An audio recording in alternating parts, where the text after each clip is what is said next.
श्री सीतारामचंद्राभ्याम नमः। श्रीमद् वाल्मीकीय रामायण भारत का स्वर्णिम महाकाव्य। बालकांड। दूसरा सर्ग।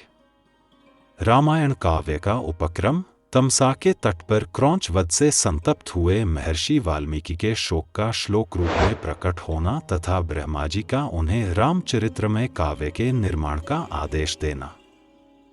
देवर्षि नारद जी के उपर्युक्त वचन सुनकर वाणी विशारद धर्मात्मा ऋषि वाल्मीकि जी ने अपने शिष्यों सहित उन महामुनि का पूजन किया।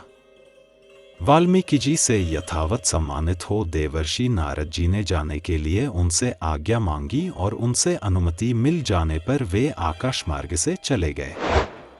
उनके देवलोक पधारने के 2 ही घड़ी बाद वाल्मीकि जी तमसा नदी के तट पर गए, जो गंगा जी से अधिक दूर नहीं था। तमसा के तट पर पहुंचकर वहां के घाट को कीचड़ से रहित देख मुनि ने अपने पास खड़े हुए शिष्य से कहा, भरद्वाज, देखो यहाँ का घाट बड़ा सुंदर है। इसमें कीचड़ का नाम नहीं है। यहाँ का जल वैसा ही स्वच्छ है जैसा सत्पुरुष का मन होता है। तात, यही कलश रख दो और मुझे मेरा वल्कल दो। मैं तमसा के इसी उत्तम तीर्थ में स्नान करूंगा। महात्मा वाल्मीकि के ऐसा कहने पर नियमपरायण शिष्य भरद्वाज ने अपने गुरु मुनिवर वाल्मीकि को वल्कल वस्त्र दिया। शिष्य के हाथ से वल्कल लेकर वे जितेंद्रिय मुनि वहां के विशाल वन की शोभा देखते हुए सब ओर विचरने लगे। उनके पास ही क्रौंच पक्षियों का एक जोड़ा, जो कभी एक दूसरे से अलग नहीं होता था, विचर रहा था। वे दोनों पक्षी बड़ी मधुर बोली बोलते थे। भगवान वाल्मीकि ने पक्षियों के उस जोड़े को वहां देखा। उसी समय पापपूर्ण विचार रखने वाले एक निषाद ने, जो समस्त जंतुओं का अकारण वैरी था, वहां आकर पक्षियों के उस जोड़े में से एक नर पक्षी को मुनि के देखते देखते बाण से मार डाला। वह पक्षी खून से लथपथ होकर पृथ्वी पर गिर पड़ा और पंख फड़फड़ाता हुआ तड़पने लगा। अपने पति की हत्या हुई देख उसकी भार्या क्रौंची करुणाजनक स्वर में चीत्कार कर उठी। उत्तम पंखों से युक्त वह पक्षी सदा अपनी भाई की साथ साथ विचरता था। उसके मस्तक का रंग तांबे के समान लाल था और वह काम से मतवाला हो गया था। ऐसे पति से वियुक्त होकर क्रौंची बड़े दुख से रो रही थी। निषाद ने जिसे मार गिराया था, उस नर पक्षी की वह दुर्दशा देख उन धर्मात्मा ऋषि को बड़ी दया आई। स्वभावतः करुणा का अनुभव करने वाले ब्रह्मर्षि ने यह अधर्म हुआ है ऐसा निश्चय करके रोती हुई क्रौंची की ओर देखते हुए निषाद से इस प्रकार कहा, निषाद, तुझे नित्य निरंतर कभी भी शांति न मिले, क्योंकि तूने इस क्रौंच के जोड़े में से एक की, जो काम से मोहित हो रहा था, बिना किसी अपराध के ही हत्या कर डाली। ऐसा कहकर जब उन्होंने इस पर विचार किया, तब उनके मन में यह चिंता हुई कि अहो, इस पक्षी के शोक से पीड़ित होकर मैंने यह क्या कह डाला। यही सोचते हुए महाज्ञानी और परम बुद्धिमान मुनिवर वाल्मीकि एक निश्चय पर पहुंच गए और अपने शिष्य से इस प्रकार बोले, तात, शोक से पीड़ित हुए मेरे मुख से जो वाक्य निकल पड़ा है, यह 4 चरणों में आबद्ध है। इसके प्रत्येक चरण में बराबर बराबर यानी 8-8 अक्षर हैं तथा इसे वीणा के लय पर गाया भी जा सकता है। आथ मेरा यह वचन श्लोक रूप अर्थात श्लोक नामक छंद में आबद्ध काव्य रूप या यश स्वरूप होना चाहिए, अन्यथा नहीं। मुनि की यह उत्तम बात सुनकर उनके शिष्य भरद्वाज को बड़ी प्रसन्नता हुई और उसने उनका समर्थन करते हुए कहा, हाँ, आपका यह वाक्य श्लोक रूप ही होना चाहिए। शिष्य के इस कथन से मुनि को विशेष संतोष हुआ। तत्पश्चात उन्होंने उत्तम तीर्थ में विधि पूर्वक स्नान किया और उसी विषय का विचार करते हुए वे आश्रम की ओर लौट पड़े। फिर उनका विनीत एवं शास्त्रज्ञ शिष्य भरद्वाज भी वह जल से भरा हुआ कलश लेकर गुरुजी के पीछे पीछे चला। शिष्य के साथ आश्रम में पहुंचकर धर्मज्ञ ऋषि वाल्मीकि जी आसन पर बैठे और दूसरी बातें करने लगे, परंतु उनका ध्यान उस श्लोक की ओर ही लगा था। इतने ही में अखिल विश्व की सृष्टि करने वाले सर्वसमर्थ महातेजस्वी चतुर्मुख ब्रह्मा जी मुनिवर वाल्मीकि से मिलने के लिए स्वयं उनके आश्रम पर आए। उन्हें देखते ही महर्षि वाल्मीकि सहसा उठकर खड़े हो गए। वे मन और इंद्रियों को वश में रखकर अत्यंत विस्मित हो हाथ जोड़े चुपचाप कुछ काल तक खड़े ही रह गए, कुछ बोल न सके। तत्पश्चात उन्होंने पाद्य, अर्घ्य, आसन और स्तुति आदि के द्वारा भगवान ब्रह्मा जी का पूजन किया और उनके चरणों में विधिवत प्रणाम करके उनसे कुशल समाचार पूछा। भगवान ब्रह्मा ने एक परम उत्तम आसन पर विराजमान होकर वाल्मीकि मुनि को भी आसन ग्रहण करने की आज्ञा दी। ब्रह्मा जी की आज्ञा पाकर वे भी आसन पर बैठे। उस समय साक्षात लोक पितामह ब्रह्मा सामने बैठे हुए थे, तो भी वाल्मीकि का मन उस क्रौंच पक्षी वाली घटना की ओर ही लगा रहा। वे उसी के विषय में सोचने लगे। ओह, जिसकी बुद्धि वैर भाव को ग्रहण करने में ही लगी रहती है, उस पापात्मा व्याध ने बिना किसी अपराध के हो वैसे मनोहर कलरव करने वाले क्रौंच पक्षी के प्राण ले लिए। यही सोचते सोचते उन्होंने क्रौंची के आर्तनाद को सुनकर निषाद को लक्ष्य करके जो श्लोक कहा था, उसी को फिर ब्रह्मा जी के सामने दोहराया। उसे दोहराते ही फिर उनके मन में अपने दिए हुए शाप के अनौचित्य का ध्यान आया। तब वे शोक और चिंता में डूब गए। ब्रह्मा जी उनकी मन स्थिति को समझकर हंसने लगे और मुनिवर वाल्मीकि से इस प्रकार बोले। ब्राह्मण, तुम्हारे मुंह से निकला हुआ यह छंदोबद्ध वाक्य श्लोक रूप ही होगा। इस विषय में तुम्हें कोई अन्यथा विचार नहीं करना चाहिए। मेरे संकल्प अथवा प्रेरणा से ही तुम्हारे मुंह से ऐसी वाणी निकली है। मुनिश्रेष्ठ, तुम श्रीराम के संपूर्ण चरित्र का वर्णन करो। परम बुद्धिमान भगवान श्रीराम संसार में सबसे बड़े धर्मात्मा और धीर पुरुष हैं। तुमने नारद जी के मुंह से जैसा सुना है, उसी के अनुसार उनके चरित्र का चित्रण करो। बुद्धिमान श्रीराम का जो गुप्त या प्रकट वृत्तांत है तथा लक्ष्मण, सीता और राक्षसों के जो संपूर्ण गुप्त या प्रकट चरित्र हैं, वे सब अज्ञात होने पर भी तुम्हें ज्ञात हो जाएंगे। इस काव्य में अंकित तुम्हारी कोई भी बात झूठी नहीं होगी, इसलिए तुम श्री रामचंद्र जी की परम पवित्र एवं मनोरम कथा को श्लोकबद्ध करके लिखो। इस पृथ्वी पर जब तक नदियों और पर्वतों की सत्ता रहेगी, तब तक संसार में रामायण कथा का प्रचार होता रहेगा। जब तक तुम्हारी बनाई हुई श्री राम कथा का लोक में प्रचार रहेगा, तब तक तुम इच्छानुसार ऊपर नीचे तथा मेरे लोकों में निवास करोगे। ऐसा कहकर भगवान ब्रह्मा जी वहीं अंतर्धान हो गए। उनके वहीं अंतर्धान होने से शिष्यों सहित भगवान वाल्मीकि मुनि को बड़ा विस्मय हुआ। तदंतर उनके सभी शिष्य अत्यंत प्रसन्न होकर बार बार इस श्लोक का गान करने लगे तथा परम विस्मित हो परस्पर इस प्रकार कहने लगे। हमारे गुरुदेव महर्षि ने क्रौंच पक्षी के दुख से दुखी होकर जिस समान अक्षरों वाले 4 चरणों से युक्त वाक्य का गान किया था, वह था तो उनके हृदय का शोक, किंतु उनकी वाणी द्वारा उच्चारित होकर श्लोक रूप हो गया। इधर शुद्ध अंतःकरण वाले महर्षि वाल्मीकि के मन में यह विचार हुआ कि मैं ऐसे ही श्लोकों में संपूर्ण रामायण काव्य की रचना करूं। यह सोचकर उदार दृष्टि वाले उन यशस्वी महर्षि ने भगवान श्री रामचंद्र जी के चरित्र को लेकर हजारों श्लोकों से युक्त महाकाव्य की रचना की, जो उनके यश को बढ़ाने वाला है।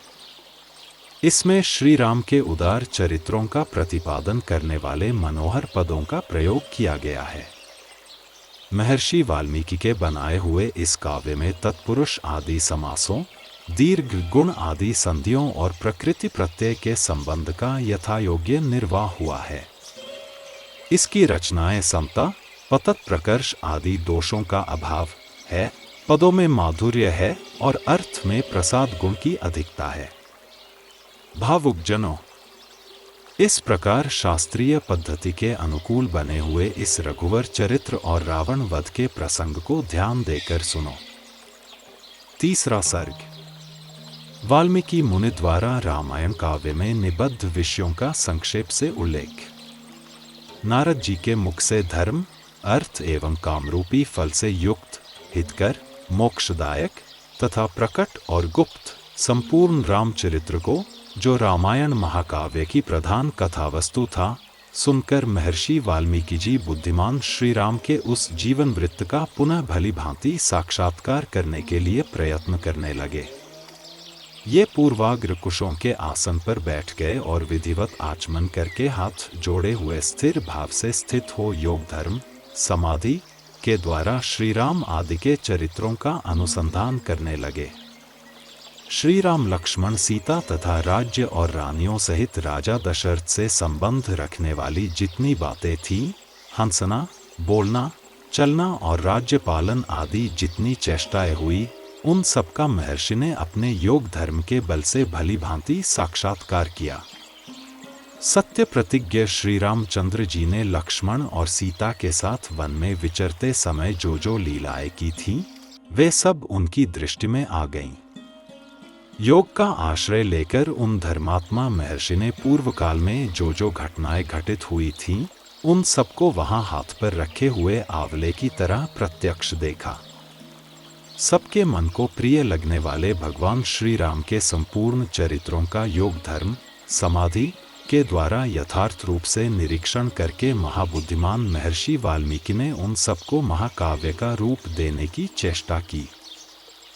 महात्मा नारद जी ने पहले जैसा वर्णन किया था, उसी के क्रम से भगवान वाल्मीकि मुनि ने रघुवंश विभूषण श्री राम के चरित्र विषयक रामायण काव्य का निर्माण किया। जैसे समुद्र सब रत्नों की निधि है, उसी प्रकार यह महाकाव्य गुण, अलंकार एवं ध्वनि आदि रत्नों का भंडार है। इतना ही नहीं, यह संपूर्ण श्रुतियों के सारभूत अर्थ का प्रतिपादक होने के कारण सबके कानों को प्रिय लगने वाला तथा सभी के चित्त को आकृष्ट करने वाला है। यह धर्म, अर्थ, काम, मोक्ष रूपी गुणों, फलों से युक्त तथा इनका विस्तार पूर्वक प्रतिपादन एवं दान करने वाला है। श्री राम के जन्म, उनके महान पराक्रम, उनकी सर्वानुकूलता, लोकप्रियता, क्षमा, सौम्य भाव तथा सत्यशीलता का इस महाकाव्य में महर्षि ने वर्णन किया। विश्वामित्र जी के साथ श्री राम लक्ष्मण के जाने पर जो उनके द्वारा नाना प्रकार की विचित्र लीलाएं तथा अद्भुत बातें घटित हुई, उन सबका इसमें महर्षि ने वर्णन किया। श्री राम द्वारा मिथिला में धनुष के तोड़े जाने तथा जनक नंदिनी सीता और उर्मिला आदि के विवाह का भी इसमें चित्रण किया। श्री राम परशुराम संवाद, दशरथ नंदन श्री राम के गुण, उनके अभिषेक, कैकेयी की दुष्टता, श्री राम के राज्याभिषेक में विघ्न, उनके वनवास, राजा दशरथ के शोक विलाप और परलोक गमन, प्रजाओं के विषाद, साथ जाने वाली प्रजाओं को मार्ग में छोड़ने, निषाद राज गुह के साथ बात करने तथा सूत सुमंत को अयोध्या लौटाने आदि का भी इसमें उल्लेख किया। श्री राम आदि का गंगा के पार जाना, भरद्वाज मुनि का दर्शन करना, भरद्वाज मुनि की आज्ञा लेकर चित्रकूट जाना और वहां की नैसर्गिक शोभा का अवलोकन करना, चित्रकूट में कुटिया बनाना, उसमें निवास करना, वहां भरत का श्री राम से मिलने के लिए आना, उन्हें अयोध्या लौट चलने के लिए प्रसन्न करना, मनाना, श्री राम द्वारा पिता को जलांजलि दान, भरत द्वारा अयोध्या के राज सिंहासन पर श्री रामचंद्र जी की श्रेष्ठ पादुकाओं का अभिषेक एवं स्थापन, नंदीग्राम में भरत का निवास, श्री राम का दंडकारण्य में गमन, उनके द्वारा विराट का वध, शरभंग मुनि का दर्शन, सुतीक्षण के साथ समागम, अनसुया के साथ सीता देवी की कुछ काल तक स्थिति, उनके द्वारा सीता को अंगराग समर्पण, श्री राम आदि के द्वारा अगस्त्य का दर्शन, उनके दिए हुए वैष्णव धनुष का ग्रहण, शूर्पणखा का संवाद, श्री राम की आज्ञा से लक्ष्मण द्वारा उसका विरूपकरण, उसकी नाक और कान का छेदन, श्री राम द्वारा खरदूषण और त्रिशिरा का वध, शूर्पणखा के उत्तेजित करने से रावण का श्रीराम से बदला लेने के लिए उठना, श्रीराम द्वारा मारीच का वध, रावण द्वारा विदेहनंदिनी सीता का हरण, सीता के लिए श्री रघुनाथ जी का विलाप, रावण द्वारा गृधराज जटायु का वध, श्री राम और लक्ष्मण की कबंध से भेंट, उनके द्वारा पंपा सरोवर का अवलोकन, श्री राम का शबरी से मिलना और उसके दिए हुए फल मूल को ग्रहण करना, श्री राम का सीता के लिए प्रलाप, पंपा सरोवर के निकट हनुमान जी से भेंट, श्री राम और लक्ष्मण का हनुमान जी के साथ ऋष्यमुख पर्वत पर जाना, वहां सुग्रीव के साथ भेंट करना, उन्हें अपने बल का विश्वास दिलाना और उनसे मित्रता स्थापित करना, वाली और सुग्रीव का युद्ध, श्री राम द्वारा वाली का विनाश, सुग्रीव को राज्य समर्पण, अपने पति वाली के लिए तारा का विलाप, शरत काल में सीता की खोज कराने के लिए सुग्रीव की प्रतिज्ञा, श्री राम का बरसात के दिनों में माल्यवान पर्वत के प्रसरवण नामक शिखर पर निवास, रघुकुल सिंह श्री राम का सुग्रीव के प्रति क्रोध प्रदर्शन, सुग्रीव द्वारा सीता की खोज के लिए वानर सेना का संग्रह, सुग्रीव का संपूर्ण दिशाओं में वानरों को भेजना और उन्हें पृथ्वी के द्वीप समुद्र आदि विभागों का परिचय देना, श्री राम का सीता के विश्वास के लिए हनुमान जी को अपनी अंगूठी देना, वानरों को ऋक्षबिल, स्वयं प्रभा गुफा का दर्शन, उनका प्रायोपवेशन, प्राणत्याग के लिए अनशन, संपाति से उनकी भेंट और बातचीत, समुद्र लंघन के लिए हनुमान जी का महेंद्र पर्वत पर चढ़ना, समुद्र को लांघना, समुद्र के कहने से ऊपर उठे हुए मैनाक का दर्शन करना, इनको राक्षसी का डांटना, हनुमान द्वारा छायाग्राहिणी सिंहिका का दर्शन एवं निधन, लंका के आधारभूत पर्वत त्रिकूट का दर्शन, रात्रि के समय लंका में प्रवेश, अकेला होने के कारण अपने कर्तव्य का विचार करना, रावण के मद्यपान स्थान में जाना, उसके अंतःपुर की स्त्रियों को देखना, हनुमान जी का रावण को देखना, पुष्पक विमान का निरीक्षण करना, अशोक वाटिका में जाना और सीता जी के दर्शन करना, पहचान के लिए सीता जी को अंगूठी देना और उनसे बातचीत करना, राक्षसियों द्वारा सीता को डांट फटकार, त्रिजटा को श्री राम के लिए शुभ सूचक स्वप्न का दर्शन, सीता का हनुमान जी को चूड़ामणि प्रदान करना, हनुमान जी का अशोक वाटिका के वृक्षों को तोड़ना, राक्षसियों का भागना, रावण के सेवकों का हनुमान जी के द्वारा सहार, वायुनंदन हनुमान का बंदी होकर रावण की सभा में जाना, उनके द्वारा गर्जन और लंका का दाह, फिर लौटती बार समुद्र को लांघना, वानरों का मधुवन में आकर मधुपान करना, हनुमान जी का श्री रामचंद्र जी को आश्वासन देना और सीता जी की दी हुई चूड़ामणि समर्पित करना, सेनासहित सुग्रीव के साथ श्री राम की लंका यात्रा के समय समुद्र से भेंट, नल का समुद्र पर सेतु बांधना, उसी सेतु के द्वारा वानर सेना का समुद्र के पार जाना, रात को वानरों का लंका पर चारों ओर से घेरा डालना, विभीषण के साथ श्री राम का मैत्री संबंध होना, विभीषण का श्री राम को रावण के वध का उपाय बताना, कुंभकर्ण का निधन, मेघनाद का वध, रावण का विनाश, सीता की प्राप्ति, शत्रुंगिरी लंका में विभीषण का अभिषेक, श्री राम द्वारा पुष्पक विमान का अवलोकन, उसके द्वारा दल बल सहित उनका अयोध्या के लिए प्रस्थान, श्री राम का भरद्वाज मुनि से मिलना, वायुपुत्र हनुमान को दूत बनाकर भरत के पास भेजना तथा अयोध्या में आकर भरत से मिलना, श्री राम के राज्याभिषेक का उत्सव, फिर श्री राम का सारी वानर सेना को विदा करना, अपने राष्ट्र की प्रजा को प्रसन्न रखना तथा उनकी प्रसन्नता के लिए ही विदेहनंदिनी सीता को वन में त्याग देना इत्यादि वृत्तांतों को एवं इस पृथ्वी पर श्री राम का जो कुछ भविष्य चरित्र था उसको भी भगवान वाल्मीकि मुनि ने अपने उत्कृष्ट महाकाव्य में अंकित किया। इस प्रकार श्री वाल्मीकि निर्मित आर्ष रामायण आदि काव्य के बालकांड में तीसरा सर्ग पूरा हुआ।